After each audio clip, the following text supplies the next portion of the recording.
Welcome to Into the Kit, where I talk about drums, music news, and of course I play drum covers. Today's video, I want to run down some of my top drum influences.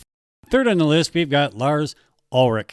Born December 26th of 1963, he is a Danish musician, songwriter, record producer, and podcaster. He is best known as the drummer and co-founder of the American heavy metal band Metallica. Son of the tennis player Torben Ulrich and grandson of the tennis player Irina Ulrich, and also played tennis in his youth and moved to Los Angeles at the age of 16 to train professionally. However, rather playing tennis, Ulrich began playing drums. After publishing an advertisement in The Recycler, Ulrich met vocalist and guitarist James Hetfield and formed Metallica. Along with Hetfield, Ulrich has songwriting credits on all but two of the band's songs. He was the face of the band during the Napster controversy. Later in his career, Ulrich began hosting its Electric podcast, which he speaks with other prominent musicians.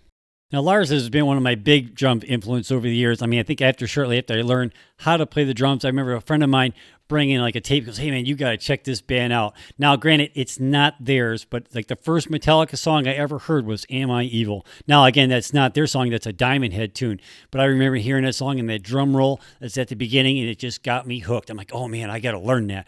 And that's technically the very first Metallica song I ever learned how to play, mainly because of the intro. The rest of the song is pretty cool, and I have to say probably one of my best versions I've ever heard of that song was at a concert in 1994 at the Pine Knob, or the DTE Music Theater, wherever you want to call it. It all depends on how old you are, right?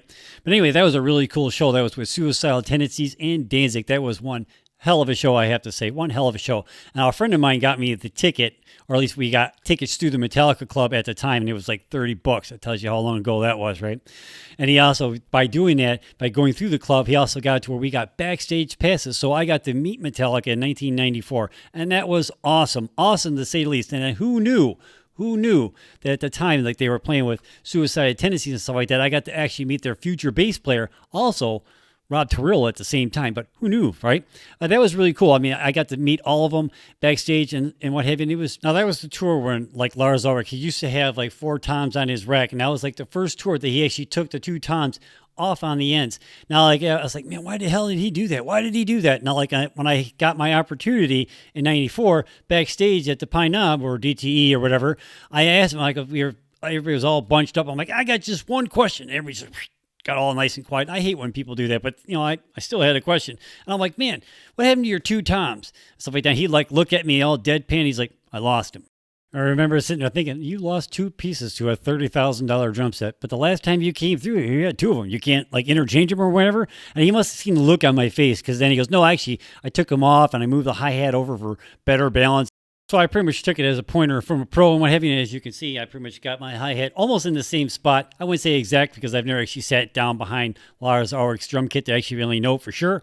But I pretty much did the same thing. As pretty much I went by what he said. I moved it over for better balance, and I haven't gone back since. I'm kind of glad I did. And I remember talking to a buddy of mine a couple days after that. She goes, hey, I heard you were talking shop at Lars and stuff. I'm like, what the hell are you talking about? He goes, yeah, you were asking about his toms and hi-hat. I'm like, dude, that's his job. It's not like I asked him, like, what do you eat on your sandwiches or something? That's what he does for a living. That's really, come on.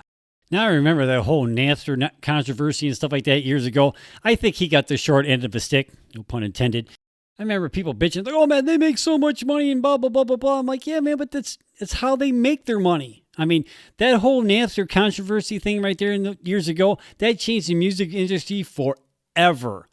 Forever. Now most people don't buy their albums like all at once. They just buy them one song at a time. I'm guilty of that myself personally, to be quite honest with you. And now it's all about streaming and everything more than it is about downloads. And I think I saw something or read something on an article the other day about that Pharrell Williams guy that put out that Happy song. He had over 4 million plays on Spotify. And out of all 4 million plays, and how much he got? I think it was like $2,700. And that was it.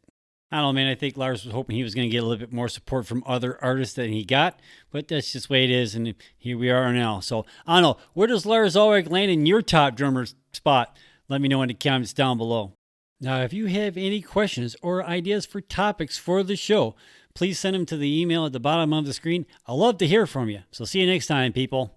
Peace. Make sure you click on that subscribe button so you can be notified every time I drop another video. Hey, while you're at it, check out one of my other movie review videos, or check out one of my drum cover videos. Give it a like, give it a share, join in the discussion in the comments down below. Have a good day. Peace.